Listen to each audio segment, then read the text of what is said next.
നിയന്ത്രണം നഷ്ടപ്പെട്ടോ എന്നാണ് ചോദ്യം. 3 കാര്യങ്ങൾ പറയണം. അതിൽ ആദ്യത്തേത് തീർച്ചയായിട്ടും പോലീസിൻ്റെ നടപടി അപലപിച്ചുകൊണ്ടല്ലാതെ നമുക്ക് ഈ ചർച്ച ചെയ്യാൻ കഴിയില്ല എന്നുള്ളതാണ്. ഇന്നലെ മുതൽ നമ്മളും തിരയുന്നുണ്ടായിരുന്നു, ആ ദൃശ്യങ്ങളുണ്ടോ, പോലീസിൻ്റെ ഭാഗത്ത് നിന്ന് അങ്ങനെ ഒരു അടി വരുന്നതിന് ദൃശ്യങ്ങളുണ്ടോ. ഇന്നലെ CPM-ന്റെ സൈബർ ഗ്രൂപ്പുകൾ പ്രചരിപ്പിച്ച ചിത്രം എന്ന് പറയുന്നത് ഈ അടിയില്ലാത്ത ചിത്രമാണ്. അത് മാത്രം കട്ട് ചെയ്തെടുത്താണ് പ്രചരിപ്പിച്ചിരുന്നത്. അതുകൊണ്ട് തന്നെ അടി കിട്ടിയിട്ടുണ്ടെന്നോ അടി കിട്ടിയിട്ടില്ലെന്നോ എന്ന് നമുക്ക് തെളിയിച്ചൊരു ദൃശ്യം സഹിതം പറയാൻ ഇന്നലെ നമുക്ക് കഴിഞ്ഞിരുന്നില്ല, ആർക്കും കഴിഞ്ഞിരുന്നില്ല. ഇന്ന് ആ വാർത്ത ആദ്യം റിപ്പോർട്ടർ TV ആണ് പ്രേക്ഷകരിലേക്ക് എത്തിക്കുന്നത്. പോലീസ് മർദ്ദിച്ചതിന് തെളിവുണ്ട്. പോലീസിൻ്റെ ഭാഗത്തു നിന്ന് ഒരു ബാറ്റനാണ്, ആ ഒരു ബാറ്റൺ വന്നിട്ട് തലയ്ക്ക് മുകളിലേക്ക് അടിക്കുന്ന ദൃശ്യങ്ങൾ നമ്മളിന്ന് പുറത്തുവിട്ടു. ആ ദൃശ്യങ്ങൾ പുറത്തുവിട്ട റിപ്പോർട്ടർ TV, ആ ദൃശ്യങ്ങൾ സംഘടിപ്പിച്ചു തന്ന മാധ്യമപ്രവർത്തകരെ, അത് തെളിയിച്ചതിൻ്റെ ആനുകൂല്യമുള്ള കോൺഗ്രസിൻ്റെ പ്രവർത്തകർ തന്നെ മർദ്ദിക്കുന്നതിൻ്റെ വിചിത്രമായ കാഴ്ചയാണ് നമ്മളിന്ന് കണ്ടത്. അപ്പോൾ പോലീസിൻ്റെ ഭാഗത്തു നിന്ന് പോലീസുകാർക്ക് അറിയാവുന്നതല്ലേ, ഇത്തരത്തിലൊരു ജനപ്രതിനിധി, നിങ്ങളുടെ മുന്നിൽ ഇനി ജനപ്രതിനിധി വേണമെന്നില്ല, നിങ്ങളുടെ മുന്നിൽ ഏതൊരു പൗരനും വന്ന് നിന്നാലും അയാളെ നിയന്ത്രിക്കാൻ നിങ്ങൾ പരമാവധി പെർസുവേഷനാണ് ഉപയോഗിക്കേണ്ടത്. നിങ്ങൾ അയാളെ കാര്യങ്ങൾ പറഞ്ഞ് മനസ്സിലാക്കി കൊണ്ടുപോവുക എന്നുള്ളത് പോലീസ് മാനുവലിൻ്റെ 7ാമത്തെ അധ്യായത്തിൽ 3ാമത്തെ ഭാഗം ഒന്നെടുത്ത് വെച്ച് വായിച്ചാൽ മനസ്സിലാവും. നിങ്ങൾ എപ്പോഴാണ് വയലൻസ് ഉപയോഗിക്കേണ്ടത്? വയലൻസ് ഉപയോഗിക്കേണ്ടത് ഇന്നെവിറ്റബിൾ ആവുന്ന സാഹചര്യങ്ങളിൽ. വയലൻസ് എന്നല്ല പറയുന്നത്, ഫോഴ്സ്. ആ ഫോഴ്സ് നിങ്ങൾ ഉപയോഗിക്കുന്നത് നിങ്ങൾക്ക് മറ്റൊരു വഴിയും ഇല്ലാതെ വരുന്ന സമയത്ത് മിനിമം ഫോഴ്സാണ് ഉപയോഗിക്കാൻ പറഞ്ഞിരിക്കുന്നത്, മറ്റൊന്നും വരാതെ വരുമ്പോൾ. അതിന് കൃത്യമായ നിർദ്ദേശവും കൊടുത്തിട്ടുണ്ട്.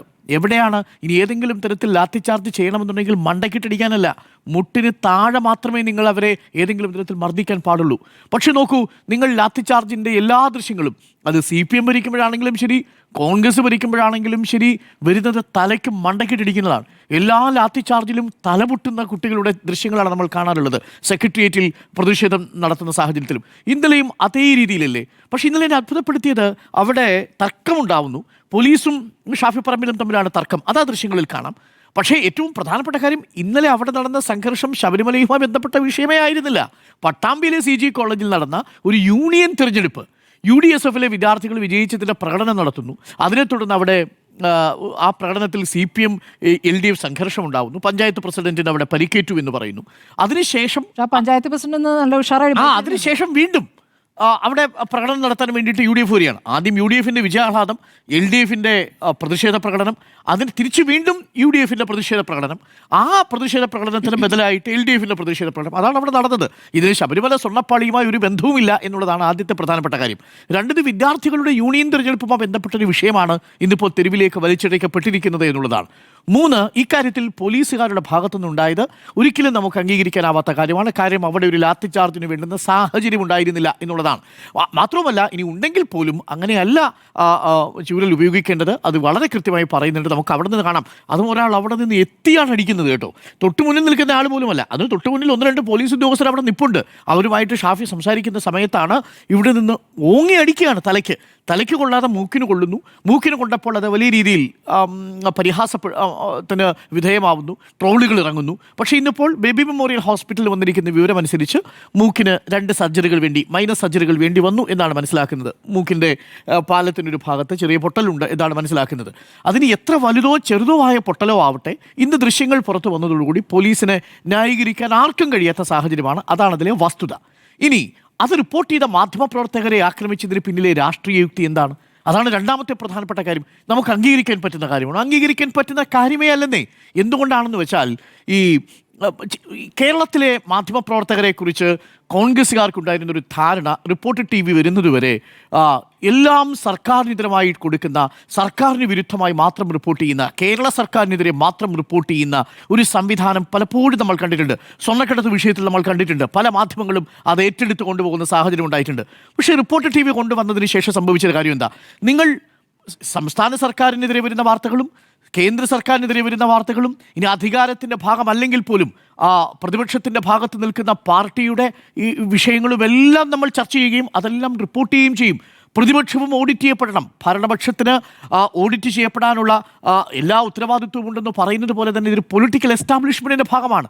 അപ്പോൾ പ്രതിപക്ഷം പറയുന്ന കാര്യങ്ങളിലെ വസ്തുതകളും പൊള്ളത്തരങ്ങളും തുറന്നു കാട്ടുക എന്നതുകൂടി റിപ്പോർട്ടർ TV മുന്നോട്ട് വെച്ചൊരു കാര്യമാണ്. അതിനകത്ത് എന്തിനാണ് ഇത്ര പൊള്ളുന്നത്? അതൊരു പുതിയ രീതിയായിരുന്നു. അത് കേരളത്തിൽ നിങ്ങൾ ഇന്നേ വരെ പരിചയിച്ചിട്ടില്ലാത്ത രീതിയിൽ. എന്തിനാണ് നിങ്ങൾ പ്രതിപക്ഷത്തെ കുറ്റം പറയുന്നത്? പ്രതിപക്ഷത്തെ മാത്രമല്ല, സർക്കാരുമായി ബന്ധപ്പെട്ട വിഷയം നിങ്ങളൊന്ന് ആലോചിച്ച് നോക്കൂ. ഞങ്ങളുടെ റിപ്പോർട്ടിനെ തുടർന്നാണ് തിരുവനന്തപുരത്ത് കോർപ്പറേഷനിൽ ഒരു CPM കൗൺസിലർ രാജിവെക്കേണ്ടി വന്ന അവസ്ഥയുണ്ടായി. ഞങ്ങളുടെ ക്യാമറയിലാണ് അയാളെ അഴിമതി മൂലം അയാളെ പിടിച്ചത്. പൈസ 5000 രൂപ ഞങ്ങളുടെ റിപ്പോർട്ടർ എണ്ണിക്കൊടുത്തത് ക്യാമറയിൽ സ്റ്റിംഗ് ഓപ്പറേഷനിൽ പകർത്തിയാണ് ആ CPM കൗൺസിലർ രാജിവെപ്പിക്കുന്നത്. CPM കൗൺസിലർ രാജിവെക്കുക മാത്രമല്ല, രാജി എഴുതി വാങ്ങേണ്ടി വരുന്ന സാഹചര്യം ഉണ്ടാവുന്നു. എത്ര വാർത്തകൾ സർക്കാരുമായി ബന്ധപ്പെട്ട്, മെഡിക്കൽ കോളേജുമായി ബന്ധപ്പെട്ട്, ആശുപത്രികളുമായി ബന്ധപ്പെട്ട്, പോലീസിൻ്റെ ഇതേ വിഷയങ്ങൾ ഏറ്റവും കൂടുതൽ റിപ്പോർട്ട് ചെയ്തിരിക്കുന്നത്, കസ്റ്റഡി മർദ്ദനം റിപ്പോർട്ട് ചെയ്തത് റിപ്പോർട്ട് TV അല്ലേ, ശുചിത്വമായി ബന്ധപ്പെട്ട വിഷയം റിപ്പോർട്ട് ചെയ്തത്. ഇവിടെ ഇരുന്ന് ഞാൻ തന്നെ പറഞ്ഞിട്ടുണ്ടല്ലോ, ആഭ്യന്തര വകുപ്പ് ദയനീയ പരാജയമാണെന്ന വിലയിരുത്തൽ തന്നെയല്ലേ നമ്മൾ എത്തിയിരിക്കുന്നത്. പക്ഷെ അതേസമയം തന്നെ പ്രതിപക്ഷത്തിൻ്റെ ചില ആരോപണങ്ങൾ അത് വസ്തുതയ്ക്ക് നിരക്കാത്തതല്ലാതാകുമ്പോൾ നമ്മളത് തുറന്നു കാട്ടുകയും ചെയ്യും. അതാണ് മാധ്യമപ്രവർത്തനം എന്നുള്ളതാണ് നമ്മൾ കരുതുന്നത്. അതല്ലാതെ ഒരുതരം വിരുദ്ധത ബാധിച്ച് എല്ലാ ദിവസവും വൈകുന്നേരം വന്നിരുന്ന് ഇതേപോലെ സർക്കാരിനെ പള്ളി വിളിച്ചിട്ട് പോകുന്നൊരു പരിപാടി എന്തായാലും റിപ്പോർട്ടർ TV ചെയ്യാൻ ഉദ്ദേശിക്കുന്നില്ല എന്നുള്ളതാണ്. നിങ്ങൾ ഇപ്പോൾ മുഖ്യമന്ത്രിയുടെ മകൻ്റെ പേരിൽ ഒരു സമൻസ് വരുമ്പോൾ അത് 2 വർഷം മുമ്പ് വന്ന സമൻസാണെന്നും ആ സമൻസിൻ്റെ യഥാർത്ഥ കാരണം റെഡ് ക്രിസൻറ്റുമായി ബന്ധപ്പെട്ട് പണം ലൈഫ് മിഷനിലേക്ക് കൈമാറിയിട്ടുണ്ടോ, അത് അന്നേ തീർപ്പായ വിഷയമാണ്, അതിലൊരു ചോദ്യവും തിരിച്ച് ചോദിക്കാനില്ല എന്നുള്ളത് കൂടി നമ്മൾ അന്നേ ചർച്ച ചെയ്ത് മനസ്സിലാക്കിയ ഒരു കാര്യമാണ്. ആ വിഷയത്തിൽ ഒന്നും തുറന്നു പറയാനില്ലാത്തത് കൊണ്ടാണ് ഫോളോ അപ്പ് ഉണ്ടാവാത്തത്.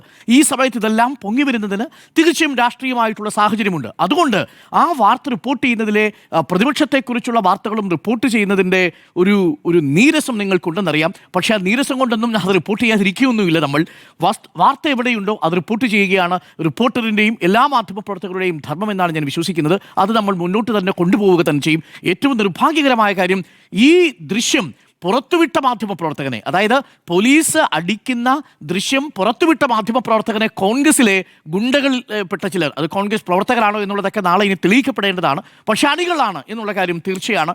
അവർക്ക് ഏതെങ്കിലും ഭാരവാഹിത്വമുണ്ടോ എന്നുള്ള കാര്യമൊന്നും ഈ നിമിഷം വരെയും നമുക്ക് നിശ്ചയമല്ല. അവർ വന്ന് ആക്രമിക്കുന്നു. സ്വാഭാവികമായും ഇനി എന്ത് ചെയ്യും? ഇനി ഇത്തരം സന്ദർഭങ്ങളിൽ ഞങ്ങൾ യഥാർത്ഥത്തിലുള്ള വസ്തുത കണ്ടെത്തുന്നതിന് കോൺഗ്രസ്സുകാരെ സഹായിക്കുന്ന രീതിയിൽ ദൃശ്യങ്ങൾ എടുക്കാൻ ഞങ്ങൾക്ക് അകലെ നിന്ന് ദൃശ്യങ്ങൾ പകർത്തേണ്ടി വരുന്ന സാഹചര്യം ഉണ്ടാക്കും. നിർഭയമായ മാധ്യമപ്രവർത്തനം സാധ്യമല്ലെങ്കിൽ അതിനെ ഫാസിസം എന്നാണ് പറയുക. അത് നിലവിലിരിക്കുന്ന രാജ്യത്തിന് പേര് താലിബാൻ എന്നാണ്. അതല്ലല്ലോ കേരളത്തിലെ കോൺഗ്രസ് ചെയ്യാൻ പോകുന്നത്. പ്രതിപക്ഷത്തല്ലേ ആയിട്ടുള്ളൂ. ഭരണപക്ഷത്തെത്തുന്ന സമയത്ത് അപ്പോൾ എന്തായിരിക്കും അവസ്ഥയെന്ന് ആലോചിച്ച് നോക്കി. ഇപ്പോൾ നിങ്ങളുടെ കയ്യിൽ സർക്കാർ മെഷീനറി ഇല്ല, പക്ഷേ നിങ്ങളുടെ കയ്യിലുള്ളത് ഈ സൈബർ അണികളും നിങ്ങൾക്ക് നിയന്ത്രിക്കാൻ കഴിയാത്ത കൊട്ടേഷൻ സംഘങ്ങളുമാണുള്ളതെങ്കിൽ, നിങ്ങൾ അധികാരത്തിൽ വരുമ്പോൾ നിങ്ങളുടെ കയ്യിൽ ഇനി പോലീസിൻ്റെ സേനയുടെ നിയന്ത്രണം കൂടി കിട്ടുമ്പോൾ നിങ്ങൾ എങ്ങനെയായിരിക്കും കേരളത്തിൽ ഈ അഭിപ്രായ പ്രകടന സ്വാതന്ത്ര്യത്തെ വിലമതിക്കാൻ പോകുന്നത്? എങ്ങനെയായിരിക്കും മാധ്യമപ്രവർത്തകരുടെ സ്വാതന്ത്ര്യത്തെ നിങ്ങൾ ഉറപ്പിക്കാൻ പോകുന്നത്? കേന്ദ്രത്തിൽ നിങ്ങൾ മോദി സർക്കാരിനെതിരെ തിരിയുന്നുണ്ടല്ലോ, ഇവിടെ മാധ്യമ സ്വാതന്ത്ര്യം നഷ്ടപ്പെട്ടതിന് പേരിൽ അപലപിക്കുന്നുണ്ടല്ലോ. കേരളത്തിൽ വരുമ്പോൾ നിങ്ങൾക്ക് കൊട്ടേഷൻ സംഘങ്ങൾ കയ്യിലുണ്ടെന്ന് കരുതി ആ മാധ്യമപ്രവർത്തകരെ ആക്രമിക്കാനാണ് നിങ്ങളുടെ ഉദ്ദേശമെങ്കിൽ ഒരു തരിമ്പ് പോലും നമ്മൾ പിന്നോട്ടില്ല. ഇതിൽ ആർക്കൊക്കെ മർദ്ദനമേറ്റാലും വാർത്തയുമായി തന്നെ നമ്മൾ മുന്നോട്ട് പോകും. അതുകൊണ്ട് ഭയപ്പെടുത്താനൊന്നും നമ്മൾ നോക്കണ്ട. AK അഭിലാഷിനും സാനിയോ മനോമിക്കും ഞങ്ങളുടെ വീഡിയോ ജേർണലിസ്റ്റും എല്ലാം എഡിറ്റോറിയലിൻ്റെ പൂർണ്ണമായിട്ടുള്ള പിന്തുണയുണ്ട്. അവർ ആ കേസുമായി ബന്ധപ്പെട്ടത് മുന്നോട്ട് തന്നെ പോകും. അവർ ശിക്ഷിക്കപ്പെടുന്നതുവരെ നമ്മൾ റിപ്പോർട്ട് ചെയ്യുകയും ചെയ്യും.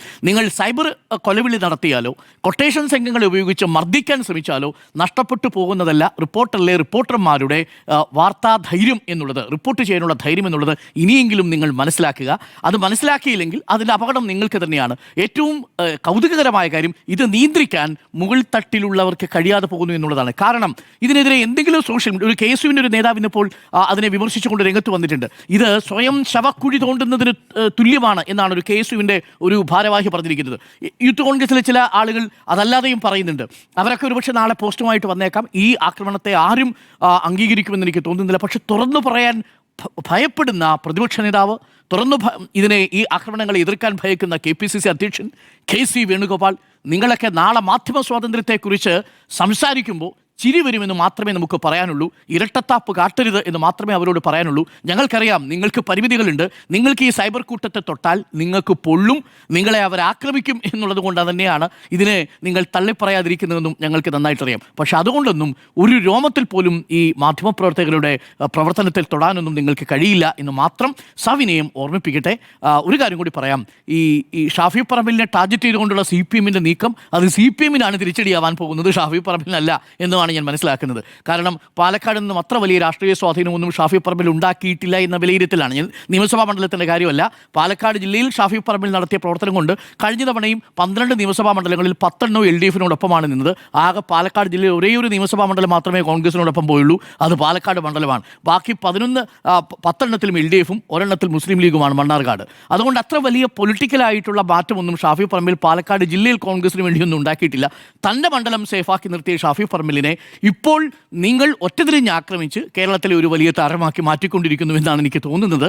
അതുകൊണ്ട് ഈ വിഷയത്തിൽ ശക്തമായിട്ട് കോൺഗ്രസ് പ്രവർത്തകരുടെ പ്രത്യേകിച്ച് ഇന്ന് സംഭവിച്ച ഈ ആക്രമണത്തെ അപലപിക്കുകയാണ് ചെയ്യുന്നത്.